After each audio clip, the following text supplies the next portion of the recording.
foi a partir dali que se criou um indivíduo, um sujeito que é muito diferente de todos os anteriores.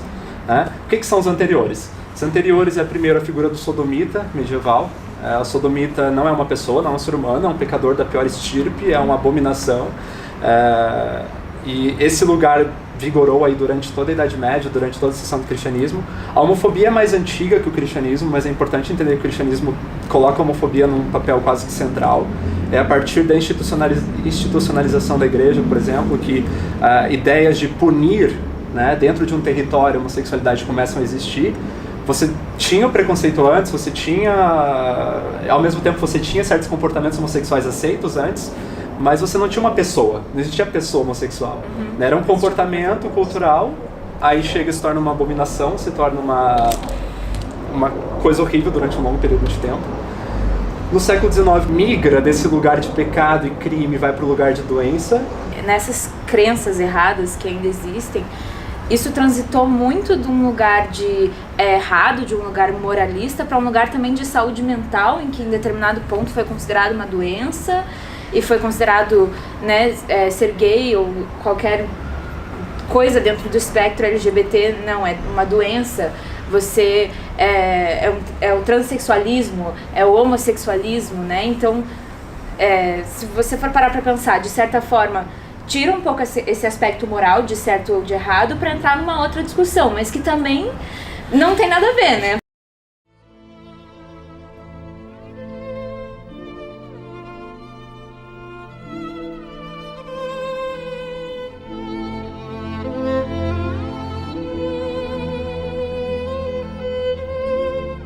Quando a gente para pensar de como era a realidade gay na Alemanha dos anos 20, anos 30, a gente percebe que havia um cenário muito parecido com o de hoje, de uma certa tolerância, um certo progresso. A Alemanha não era um lugar ruim para a comunidade LGBT nos anos 20 e 30, e isso já vinha de um histórico antigo, que às vezes a gente não resgata da própria comunidade LGBT. Você já tinha um movimento que existia na Europa ali no século XIX, você já tinha ativistas gays, lésbicas, você já tinha discussão acontecendo.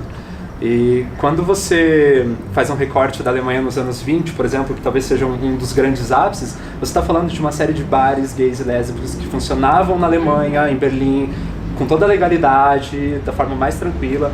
Isso não significa que não havia uma perseguição, que não havia um preconceito, uma homofobia cultural, mas na prática havia uma certa naturalização. E você tinha também organizações como o Instituto Científico Humanitário do Magnus Hirschfeld, que inclusive é um médico judeu e gay, no qual ele estudou e desenvolveu a maior parte dos termos que a gente usa hoje. Homossexual, transexual, são termos que ele mesmo cunha. Ou seja, havia um estudo, haviam organizações, havia uma vida social ativa, não era tão repressivo assim, pelo menos nos países europeus. Inclusive, até o início da ascensão do Reich nazista, você teve inclusive um general que era homossexual.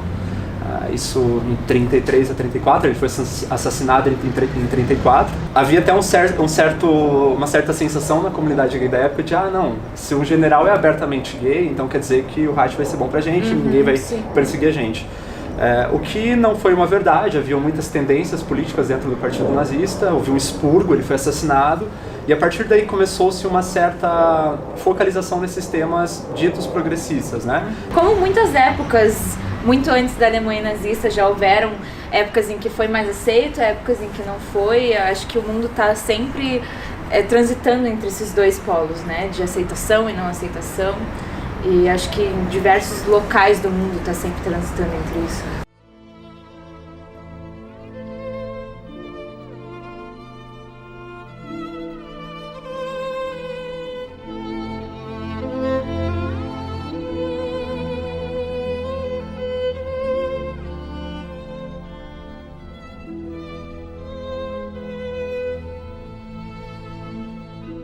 Pensar a questão lésbica em paralelo com as outras siglas ou outras letras é importante, principalmente porque a questão da lésbica ser invisibilizada, às vezes não se falar sobre as vítimas lésbicas do Holocausto, vem justamente de não falar sobre lésbicas no geral.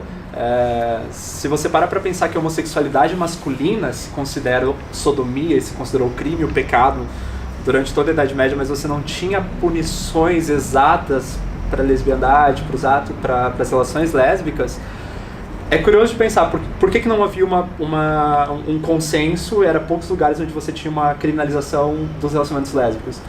Simplesmente porque não se acredita que duas mulheres pudessem fazer sexo ou terem um relacionamento. Então, ou seja, a não criminalização das relações lésbicas em si é uma forma de invisibilização.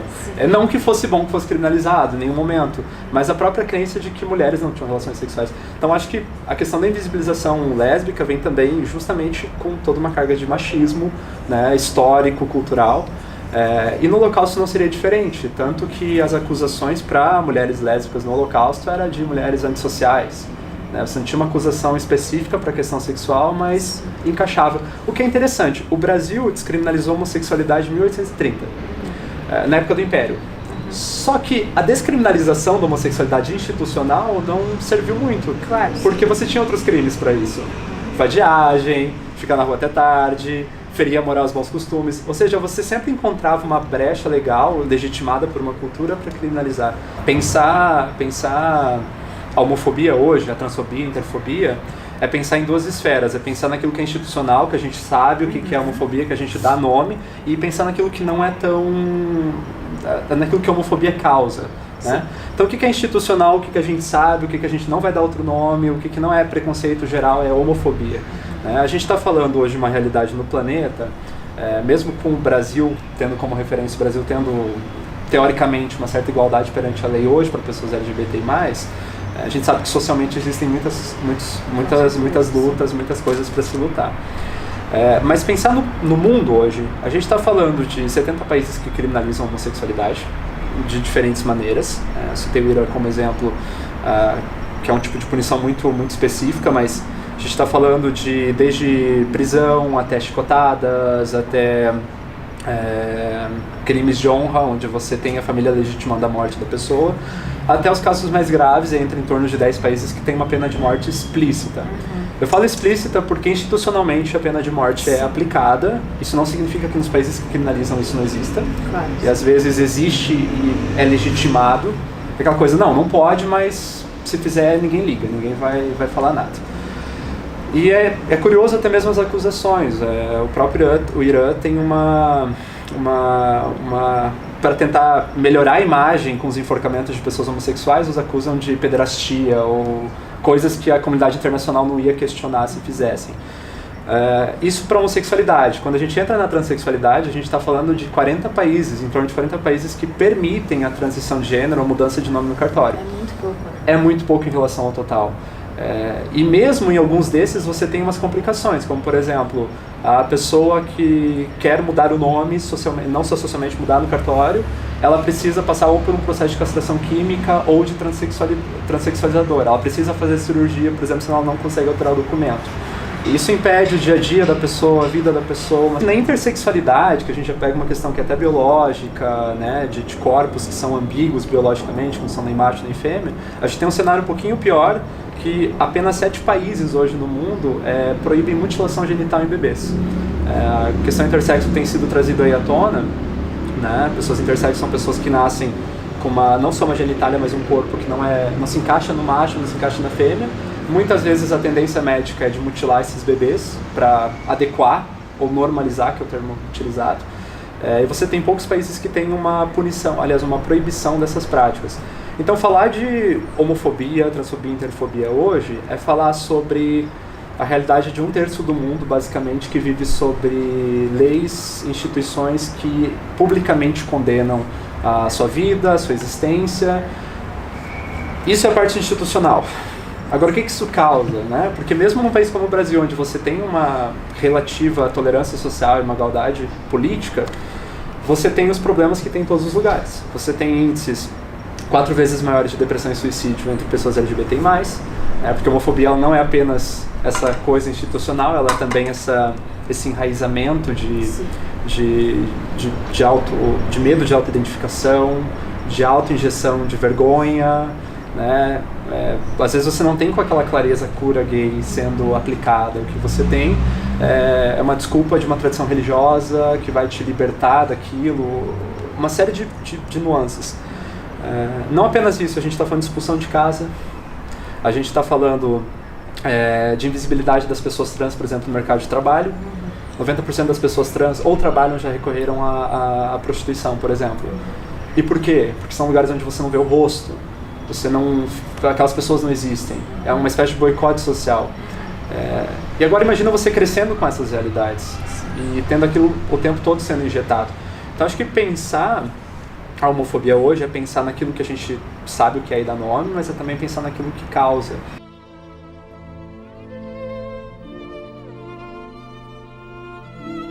O orgulho aí entra nesse lugar de não, em contraposição com a vergonha, né?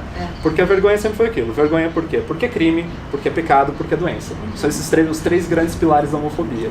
E aí, de repente, o que a comunidade fez foi, não, peraí, não é nenhuma dessas três coisas, né? Sou eu, né? Sou eu. Isso é bom. E essa subversão, e a palavra gay entra aí como uma subversão, a gente tem outras palavras também, né? Locais, queer, bicha, viado, lésbica, sapatão, todos esses nomes que a gente se dá. Todos eles surgem com essa proposta de tirar a vergonha de lado, que é uma coisa completamente inovadora, de certa maneira. Você sempre teve pessoas transexuais e homossexuais no mundo. Só que pela primeira vez você se olha, enquanto homossexual e enquanto transexual, como uma coisa boa e não ruim. E esse é isso que rompe completamente com o que era até então. Existe um filme chamado Pride, é um filme muito bacana que mostra as alianças entre ativistas gays londrinos e mineiros durante a época Thatcher. E é muito interessante porque em um momento eles atacam uma pedra na livraria gay, que era uma espécie de ponto de encontro, de referência, e o menino abre o folheto na pedra e está escrito pervert, que é tipo pervertido, né? E era uma ofensa bem grave na época para as pessoas LGBTs. E ele brinca com um dos colegas dizendo assim, eu vou te ensinar uma tradição gay, que é ressignificar nomes. E eu acho muito interessante ele ter trazido isso como uma espécie de mecanismo mesmo. Quer dizer, durante tanto tempo você escuta aquilo de uma forma negativa, que uma forma de se defender é justamente ressignificando a palavra, porque você desarma o agressor, você tira o poder dele. All just perverts. Bromley, it's time for an important part of your education. Hands up in this room if you've ever been called a name like that. Now, there is a long and honourable tradition in the gay community, and it has stood us in good stead for a very long time. When somebody calls you a name, am I right about this, Jonathan? Dead right.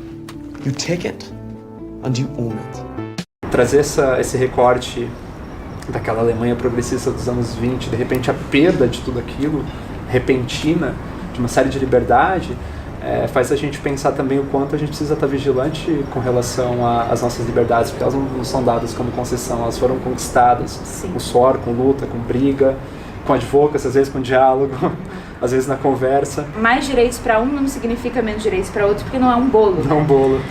Então, apesar de ser um dos primeiros passos, também não significa que por ser igual perante a lei, que a sociedade vai ver como igual, né? Então é um longo caminho a percorrer, mas que eu acho que aos poucos tá em determinados lugares está se desconstruindo e é pela educação que a gente faz isso, né? É pela educação que a gente vai mostrar para as pessoas que, assim, somos todos diferentes, mas, né, isso é bom.